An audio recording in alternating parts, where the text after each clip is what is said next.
Ağaları yatırdım, bırak var bürüdüm.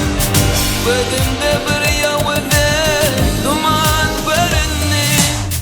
Yatırdım okudum, keskinip kaldım.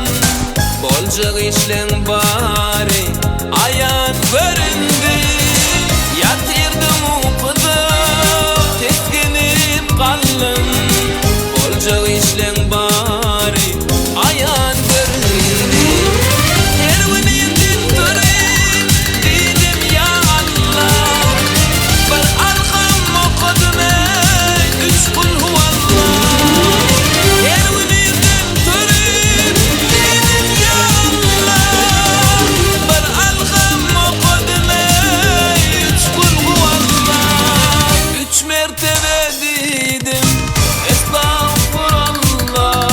Yaşıl giyinip nur verdi kan görünme. 3 mertebe dedim, estağfurullah. Yaşıl giyinip nur verdi kan görünme. Sağ sağlam, bereketler bereketler.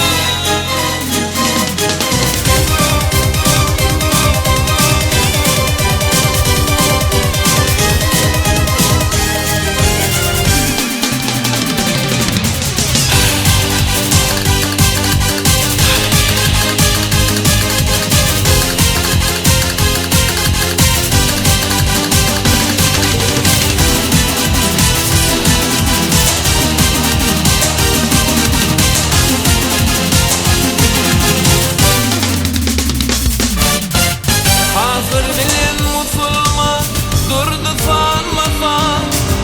Su yerine attırdılar kırmızıdan.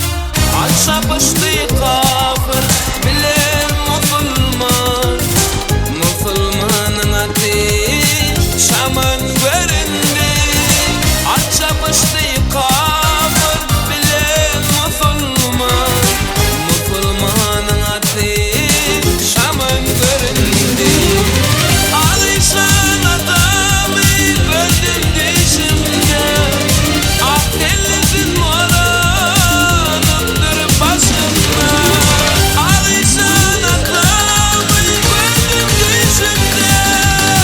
Akdeniz'in moranıdır başımda. Ehli Müslümanlar onun taşında, barcasının